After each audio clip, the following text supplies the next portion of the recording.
Hi guys, it's me here, hope you're doing well, and welcome to another episode of Truth or Lie. First of all, and perhaps most importantly for some of you, was the last episode a truth or a lie? For those of you who don't know, the previous episode I told a story about my encounter with a rather creepy figure that may or may not have been a ghost, two separate encounters in fact, and I can now confirm that those events were the truth. So those of you who chose the truth in the comments section, which was a minority of you, congratulations, you are 100% correct. The truth is, while I personally am not 100% sure it was a ghost or something, I'm very skeptical when it comes to believing in the supernatural. I don't really believe in it. I feel that there was certainly something off about the situation, and I was at the time genuinely scared. So there you go. It was the truth. This time round, because a lot of you requested it, we're going to have a straw poll in the description of the video where you guys can vote whether this story is a truth or a lie.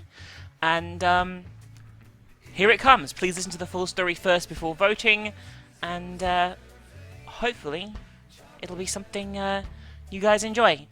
This is the story of me tripping on acid for the first and last time. I never did it again because it was quite a bad trip. I know a lot of people who do like story videos on YouTube do like my first time smoking weed or whatever. That's like the popular shit. I smoked a lot of weed when I was younger, and it was pretty boring, if I'm honest with you. Nothing particularly interesting or special happened around it, so, you know, not really going to touch on that. So here we go. I used to do quite a large amount of drugs, especially when I was around, I would say, between the ages of 17 and 21 in particular was the time I did quite a lot of drugs. I'm not sure it was a good idea, but I certainly did too much, I would say. I'm not somebody who thinks all drugs are evil necessarily, but I'm certainly someone who believes that I did way too many, and moderation is certainly something I would advise. If not, I certainly wouldn't advise doing LSD after this experience. So, I had a friend at the time. I'd known him since school, but like I'd actually dropped out of school by that point. My schooling didn't go too well, but that's a story for another occasion. And my friend was called Dean, and Dean was one of those guys who, I wouldn't say he was officially a drug dealer, but he certainly knew a lot of people who could deal drugs and get him drugs when he wanted to. And one day, he was like, look, we're both bored, neither of us has a job, let's go and do some LSD. Let's just try it. Let's just try a hit or two of LSD and see what the effects are. And to be fair, I didn't really know much about LSD. Like, we'd been told like horror stories about it and like drug education at school, but I'd never like seen anyone else do it or done it myself, obviously. And I was like, yeah, why not? I was like, sure, I'll give it a shot.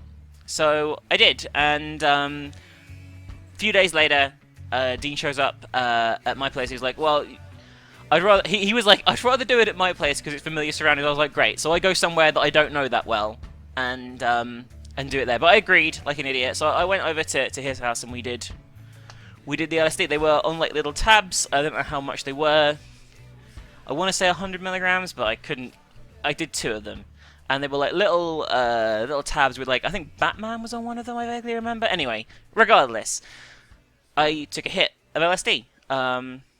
And it was, to begin with, I didn't notice anything right away. I remember like taking it and just sitting there like, what's going to happen? What's about to happen? What's this thing that's going to happen to me? You know what I mean? So I took them and I was just sitting there looking around the room, and I kind of noticed just that gradually, I wouldn't say like it was instant for me, like gradually things just became a little bit more intense, I suppose is the correct way of putting it. Everything became a little bit more exacerbated, like like everything a bit more vivid, a bit more clear. It's like almost like the atmosphere changed. It's really hard to describe, obviously, because you weren't there, or me, but you know, it was like the atmosphere changed, colours started getting a little bit more vivid, nothing crazy, but just a little bit more vivid, and everything just felt more intense. Like, Dean was asking me if I was okay, and it was just like a pretty his words seem to carry more weight than normal. It sounds strange, but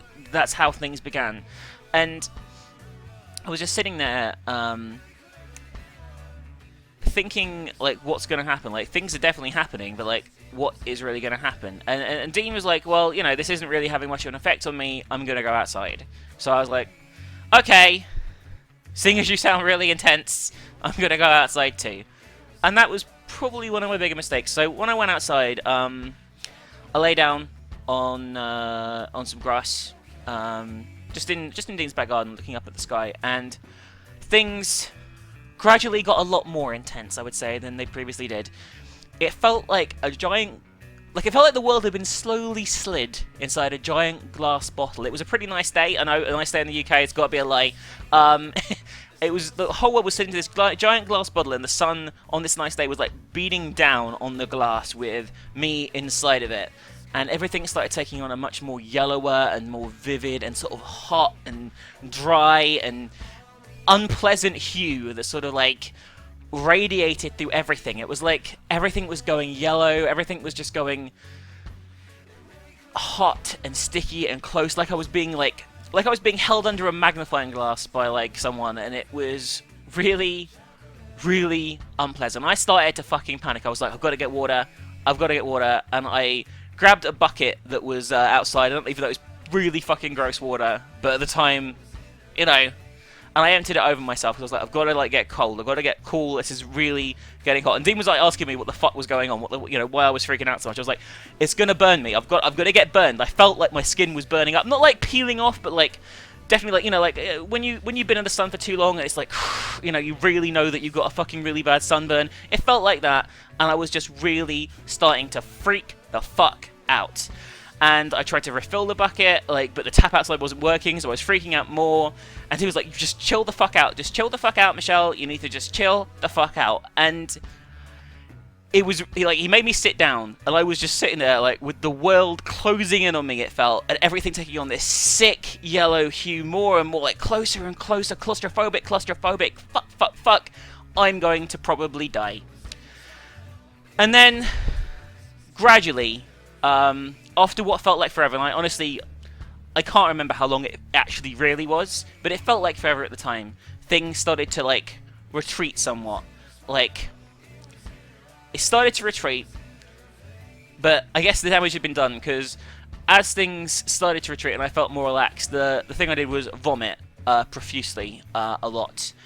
I don't know if it was out of fear or feeling that I, like, somehow got heat stroke, even though it wasn't hot enough for really me to have heat stroke, especially, you know, it wasn't that bad, but it appeared to be that bad, and I just threw up a lot, and it was a pretty horrible state of affairs in general, and I just sat there next to my vomit, saying I was never going to do this fucking shit again, and I never did, and it was just generally a pretty horrid, claustrophobic experience. I'm actually a little nervous of things like deserts and stuff. I know it sounds silly, but I'm nervous of, like, deserts and stuff because it reminds me of the trip a little bit. Like, I feel like, oh god, and when it gets really hot, I do feel pretty uncomfortable. So, yeah, that's the story of my my LSD trip. But is that a true story, or is it a lie? Which one is it? If you want to vote, there is a straw poll in the description below, and in that straw poll, you can go, oh, I think that was the truth, Minx. That sounds like a really horrible experience. Or, what a lying bitch. It's not true. There are no houses in the UK. It's a fucking shithole. Why would there be houses? You don't have a friend. Minx having friends? What the fuck? And you can psychoanalyze me a great deal and use that to justify your outcomes in the description, which is what most of you did in the comment section last time. We will reveal whether it was a truth or a lie in the next video, which will be, I don't know, I'm going to try and do one of these at least like every 4 or 5 days or so, you won't have to wait that long to find out whether this was a truth or a lie. I don't know how long this is going to go on for. I mean, I've only got a certain amount of stories, but obviously I can lie a lot and make up a shit ton as well, so we'll just see what happens. And if you guys keep enjoying, remember to hit that like button. Let me know what you think of the series, as well as let me know your prediction in the comment section.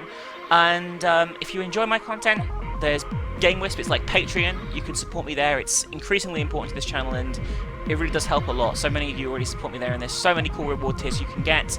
Go check it out by hitting the link in the description right now. And I'll see you really soon. Have a great day. Bye for now. Bye!